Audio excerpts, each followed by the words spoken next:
Simon, is now a good time? There's something I need to talk to you about. Hey, what's up? If you think it's something I can help with, then I'm happy to talk. It's about Oliver. Oh, I'm sorry, Kate. I'm not really supposed to discuss school matters privately. I know we might be childhood friends, but I could get in trouble if people knew we were discussing that kind of thing outside of the official channels. Who's to say how the other moms might react? I understand. I'm really sorry about this, and I hate to trouble you. But before I call the school, I thought it might be best to talk to you first, since you are his teacher and all.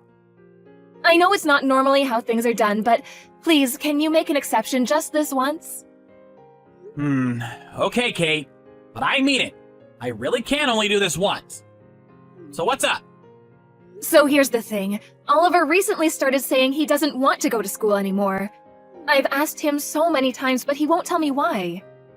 Huh? By any chance, is that why he's been absent the last 2 days? I'm sorry. I heard you call in reporting it as an illness. Oh, I just thought he was a little under the weather. Look, there's no kid that age who doesn't feel like taking the day off every now and then, right? So, to be totally honest with you, I did let him have one day off. But then he said he didn't want to go today either, and now he's refusing to go tomorrow too. He won't listen to anything I say. I asked him if he's having some kind of problem at school, but he won't tell me anything at all. Oh, I'm sorry, Kate. I really thought I had a good idea of the situation in class. But based on what you told me, it sounds like there might be something going on that I don't know about. I see. Would you mind keeping a closer eye on him for the time being? I'm so sorry to trouble you like this. It's fine, don't sweat it. Here's what I'll do. I'll speak to some of Oliver's friends about this and see if I can find out what's going on. Don't worry, we'll get to the bottom of this. I'll contact you as soon as I know anything. Don't let this get you down, okay? Let's just see how things play out and take it from there. If you pry too much when he already feels down, I think there's a chance it might make him hate school even more. And then he'll never end up coming back. You're right. Got it. Thank you. Oh, by the way, if it seems like this is gonna drag on any longer, I'll go through the proper channels and contact the school next time. I assume they'll speak to you about it in that case, so I can only apologize in advance for any inconvenience. But you're right. For the time being, let's just see what we can find out. Thanks, Simon.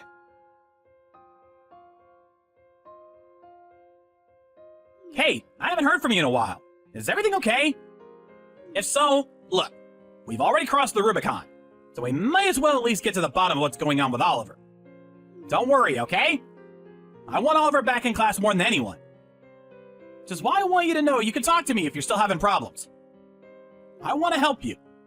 Oh, sorry. I've been so busy I forgot to reply. Huh? What the hell are you playing at? Your kid's skipping school and you're too busy to reply to me? I didn't know you were that kind of person. That's funny. I was just about to say the same thing about you. Because I had no idea you'd do something like this. Wait a second. Why are you getting mad at me all of a sudden? What did I do? You told me the other day about why Oliver didn't want to go to school anymore, didn't you? Because he fell out with his friends and felt isolated? Yeah, well, I mean, this kind of thing happens all the time. I couldn't tell you how many times I've seen it. But you know, his friends said they feel bad and want to apologize. Everyone's waiting for him to come back. They even said they were going to go over to your house and try encouraging him to come back. Yes, and they did, very kindly. But that's not the truth, is it? Because you're the one who turned him into a social pariah in class, aren't you? Me? I'm his teacher! What the hell are you saying? You really think I'd do that to one of my own students? Listen to me. All I'm doing is telling the truth. The truth? Give me a break. You can't seriously be claiming...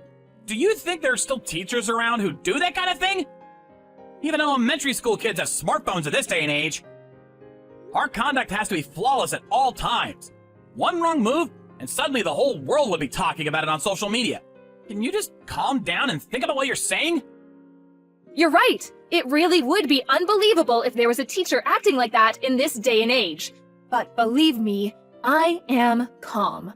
I am messaging you from a place of calmness. No way. How could you say that? We're childhood friends, damn it! Kate, what reason could I possibly have for wanting to turn your son into the class loner? Oh, I can think of a reason. Because you wanted to take revenge on me for turning down your marriage proposal. Because I married the guy you hated instead. Wow, that? Seriously? Listen to me carefully. I couldn't give 1/10 of a heck about what happened back then. It was over 10 years ago. It's all water under the bridge to me now. Do you really think I still have feelings for you after all this time? I'm over you. I didn't think so before all this, at least. That's why I gave you my phone number when I moved back to our hometown. But it would appear I made a huge mistake. How about you calm down and stop flattering yourself? You're a worn-out old hag with a kid, for God's sakes. Who would want anything to do with you? Stop fantasizing. And what the hell does me falling out with your husband have to do with anything? Stop coming up with weird excuses to justify your lunatic behavior and start taking your meds. You're creeping me out. Your dad's a good-for-nothing high school dropout. Your genes are worth less than dirt, and you'll never amount to anything, you miserable little worm. If you dare tell your mom about anything I say to you, you're both gonna need to start looking over your shoulders. Did I miss anything? That's what you said to Oliver in class, isn't it? Not only that, but you banned all of his classmates from speaking to him. What do you think you're doing? Are you seriously trying to take revenge on me through my son? Is this really what kind of person you are? Wow. Just wow. I'm speechless. This is beyond ridiculous. This is just some pile of baloney you heard from Oliver. Kids are masterful liars. It comes as naturally to them as breathing. Surely you as a mother would know that. Could you please not try and turn me into some kind of monster without having a shred of evidence to back it up? You're tapped in the head. You seemed a lot wiser and more reasonable back when we were kids. It's kind of disappointing seeing how you turned out. It is exactly because I'm a mother that I know he's telling the truth. If I didn't believe my own son, what would that make me? Do you have any idea how much it hurt him to be told such horrible things? By his own school teacher? You call yourself a teacher. God, what is it with that question? It's like some kind of freaking slogan for angry moms. I'm sick of hearing it already. Yes, actually, I do call myself a teacher. Now, I'm gonna tell you something. Make sure you remember it. Being a teacher means I spend more time with the kids throughout the year than their own parents, which is why I need you to start treating what I say with a little bit more credibility. I mean, really, you're gonna believe the word of some lying kid over a highly respected adult? Come on, which is it gonna be? Who do you believe? I believe my son! I see. Okay, Mommy, let me ask you a question. Where's the proof? Hold on, let's see it. If you're gonna accuse me of saying all this stuff to Oliver, then you must have proof. I have no way of proving what you said to Oliver. Okay, then this conversation is over. If you refuse to cease and desist, I'll report you to the school for harassment. This conversation is not over. I might not be able to prove that you said anything to Oliver, but I can prove that you banned everyone else in the class from speaking to him. I gotta be honest, you're really bugging me now. I have no idea what kind of proof you think you have. But if you want to report me to the school, then go right ahead. Do whatever you like. Okay, I will. That's exactly what I'll do. This is the perfect opportunity to tell you. So get this.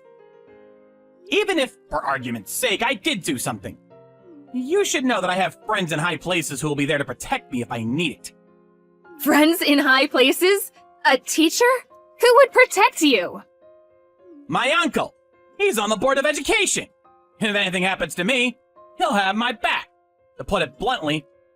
So that's why you think you got free reign to do whatever you want, huh? Suddenly, everything makes sense. If that's how you want to play this, I have a little something of my own to tell you. Huh? It really is a coincidence about my father-in-law, don't you think? Your father-in-law? My husband's dad is the superintendent of the Board of Education.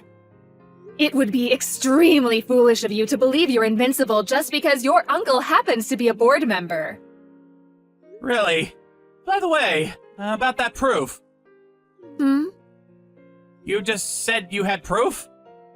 Oh, what's this? You seem to have changed your tune. Didn't you just tell me to do what I wanted? Quit harping on and show me the proof already! You need to understand that you don't have a hope in hell of taking me down based on the word of a few brats alone. If that's all you have. It's more than possible they could cook up some story together to try to get me fired. That kind of thing does happen, you know. The proof is the recording of you threatening your students. Remember? You said it yourself after all, about how even elementary school kids have smartphones in this day and age. Recording? Cell phones are forbidden in class! They're to be kept in lockers and used only at break time! I don't believe you! All students know they'll be severely reprimanded if they're caught with their phones in class. We have a very strong system of deterrence in place. Duh, I know that. Who doesn't? Do you seriously not know that kids hide them in their pockets and sneak them into class despite having been a teacher all these years? Besides, since when did the threat of the teacher getting angry ever stop kids from breaking the rules? Most importantly, he did it to help out a friend in need. Who was it? Who recorded me? I want a name now! Like hell I'm telling you anything! Shut up and give me a name! Now! Even if you knew their name, it wouldn't protect you from what's coming. Have you even thought this through? The teacher who bullies and intimidates his own students versus the students who break the rules to protect their friend? How do you think this ends? You don't need to be a genius to figure it out. In any case, even if you don't understand, you will soon. Now, if you'll excuse me, I have nothing more to say to you. Never contact me again. You're not going anywhere! Don't try to run away from me! I said I wanted a name! Who recorded me? You will pay for this insolence! You all will!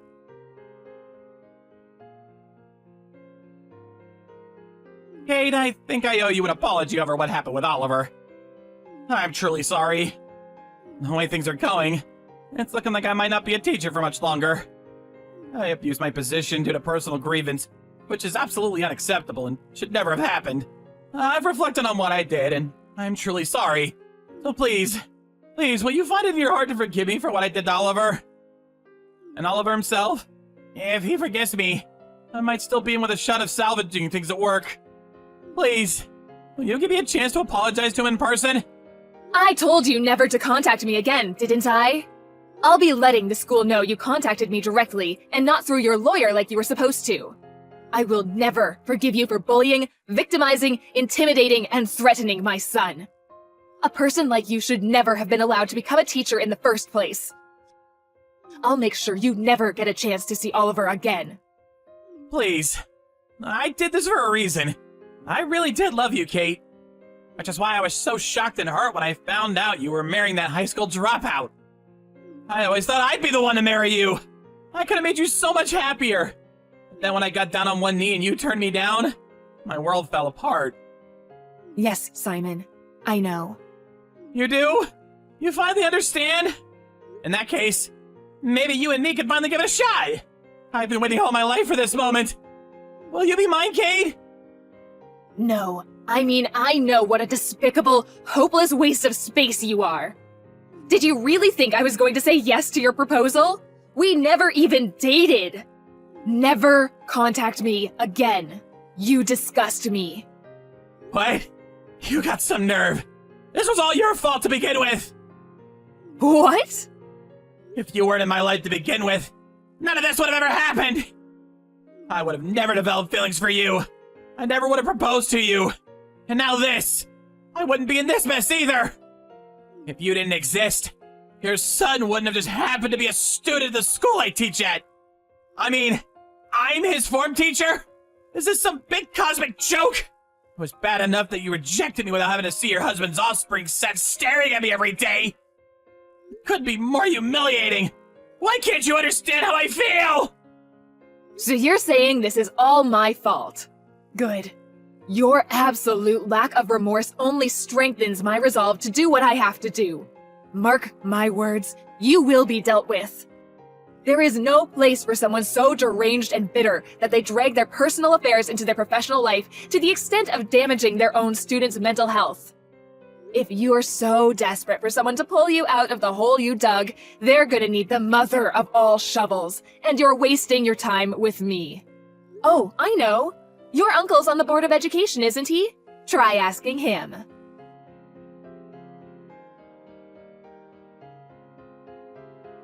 Oliver became incredibly emotionally unstable after Simon said all that awful stuff to him. One of his classmates noticed that his mood seemed to drop every time the teacher went over to speak to him. He was so concerned that his mom called me after school to discuss the situation. She said she thought there was a possibility that Mr. Pierce, aka Simon, was harassing him. What's more, apparently my son wasn't the only student he'd threatened. Oliver's friends, too, were told that if they told their parents about how they weren't allowed to speak to him, he'd ban everyone from speaking to them, too. After finding out the truth, me and the other moms all joined forces. They were all so kind, and each tasked their children with paying close attention to the dynamics between Simon and Oliver in class, and report back to us with anything they noticed. Everyone soon became aware that something unpleasant was happening, but even still we found it difficult to take definite action for lack of concrete evidence. Which is why I was relieved to hear one of Oliver's friends was clever enough to record Simon threatening him. Even though they knew if they were found out, they'd end up in the same situation or worse. I was moved to tears by the level of kindness and bravery doing something like that must have taken. Oliver told me everything when I gave him the news that we'd been collecting evidence and were ready to present it to the school. I've never seen him look so relieved in my life. Then, we finally made our official report to the school and Board of Education. Simon's teaching license was revoked, and he was fired on the spot. By the way, you know how he said his uncle was a board member? It was actually true. But ironically, far from making everything disappear, as he'd naively expected, he was actually angrier than anyone and vehemently demanded he receive the most severe penalty. It just goes to show, you can't expect someone to have your back when you're in the wrong just because you happen to be related to them. That man is so deluded it's disturbing. With his former bully gone and things at school having calmed down, Oliver made his long-awaited comeback. He graduated with flying colors just this year. I can't deny I was a little anxious at the time about Simon trying to get his own back against my son somehow. I thought about moving house, changing schools, and all sorts of other potential solutions. But ultimately, Oliver was dead set on graduating alongside all of his friends, and I wanted to respect that. I did start dropping him off and picking him up from school by car every day just to be safe. But even still, I'm so happy he was able to graduate at the school he was used to with the friends he loved. I was showered with thanks by the teachers at the school, as well as members of a local crime prevention organization. The other day, Oliver came up to me and said, "Mom, 2 juices and 2 ice creams, please." After which, a beautiful young lady walked in. Oliver got a girlfriend! I found myself moved to tears yet again, this time while preparing juice and ice creams. I'd prefer if you guys didn't mention what a crybaby I am to anyone, though.